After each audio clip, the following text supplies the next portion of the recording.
Oats দিয়ে তো অনেক রেসিপিই খেয়েছেন, তবে ওটস দিয়ে এইভাবে একবার প্যানকেক বানিয়ে খেয়ে দেখতে পারেন। খেতে এত অসম্ভব টেস্টি হয় যে যারা ওটস খেতে পছন্দ করেন না তারাও বারবার চেয়ে খাবে। ওটসের গুণাগুণ সম্পর্কে কম বেশি সবাই জানে। এই ওটস খাওয়া স্বাস্থ্যের পক্ষে খুবই ভালো। যারা ওয়েট লস জার্নিতে আসেন তারা এইভাবে একবার ওটসের প্যানকেকটা বানিয়ে খেয়ে দেখতে পারেন।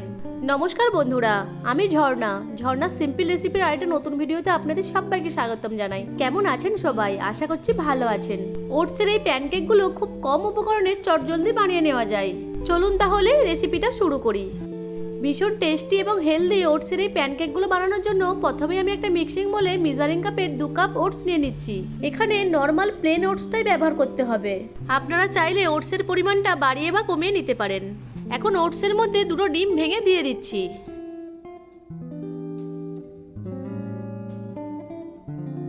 আর দিয়ে দিচ্ছি ওই কাপেরই 2 কাপ আগের থেকে জাল করে ঠান্ডা করে নেওয়া লিকুইড দুধ।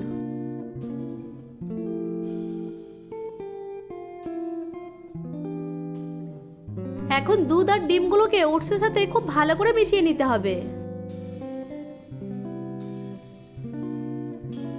দুধ আর ডিমগুলোকে ওটসের সাথে খুব ভালো করে মিশিয়ে নিয়েছি। এখন এটাকে 5 থেকে 7 মিনিট মতো রেস্টে রেখে দেব। 7 মিনিট পর ওটসের মধ্যে দিয়ে দিচ্ছি স্বাদ মতো লবণ, 1 চামচ চিলি ফ্লেক্স। বাচ্চাদের জন্য তৈরি করলে চিলি ফ্লেক্সটা অ্যাভয়েড করবেন। দিয়ে দিচ্ছি 1/2 চামচ মতো গোলমরিচের গুঁড়ো। দিয়ে দিচ্ছি 1/2 চামচ মতো অরিগ্যানো বাড়িতে না থাকলে এটা স্কিপ করতে পারেন। দিয়ে দেব কিছু ধনেপাতা কুচি। আর দিয়ে দেব 1 চামচ মতো রিফাইন তেল। এখানে রিফাইন তেলের পরিবর্তে অলিভ অয়েলও ব্যবহার করতে পারেন। অলিভ অয়েল দিলে রেসিপিটা আরও স্বাস্থ্যকর হবে। এখন সবকিছু উপকরণকে খুব ভালো করে মিশিয়ে নিচ্ছি।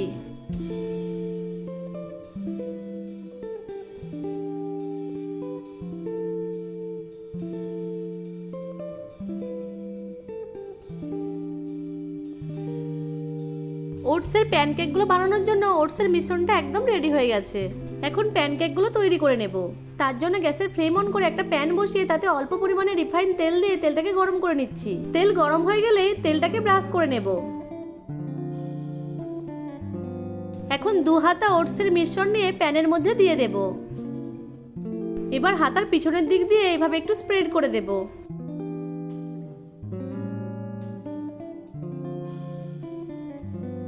ওটসের প্যানকেকের মধ্যে একটা ক্রাঞ্চি ভাব আনার জন্য উপর থেকে কিছুটা কালো জিরে ছড়িয়ে দেব। আর কালো জিরে ছড়িয়ে দিলে সুন্দর একটা ফ্লেভারও আসে। এবার ঢাকা দিয়ে একদম লো ফ্লেমে 2 থেকে 3 মিনিট মতো সময় নিয়ে ভেজে নেব। 3 মিনিট পর এটাকে উল্টিয়ে দিচ্ছি।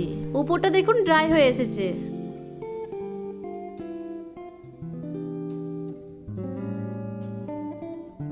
ঢাকা দিয়ে লো ফ্লেমে অপর সাইডটাও 1 থেকে 2 মিনিট মতো সময় নিয়ে ভেজে নেব। 2 মিনিট পর ঢাকাটা খুলে নিচ্ছি। দেখুন অপর সাইডটাও খুব ভালোভাবে ভাজা হয়ে গেছে আর সুন্দর একটা কালারও চলে এসেছে।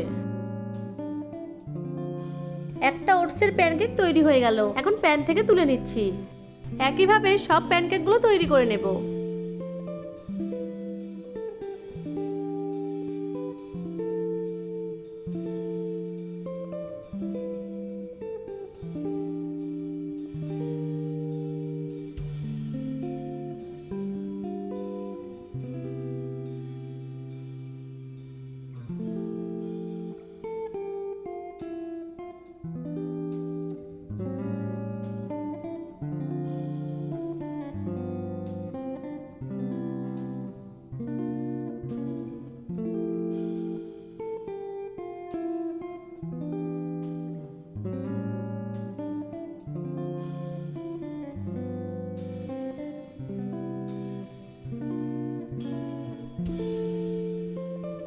সব ওটসের প্যানকেকগুলো তৈরি করে একটা প্লেটে টমেটো কেচাপের সাথে সার্ভ করে দিয়েছি।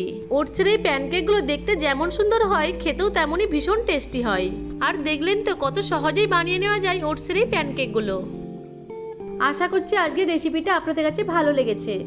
ভালো লেগে থাকলে আমার ভিডিওটিকে লাইক, কমেন্ট, শেয়ার আর চ্যানেলটিকে সাবস্ক্রাইব করে পাশে থাকা বেল আইকনটিকে অন করে রাখবেন আমার পরবর্তী ভিডিওর নোটিফিকেশন সবার আগে পাওয়ার জন্য।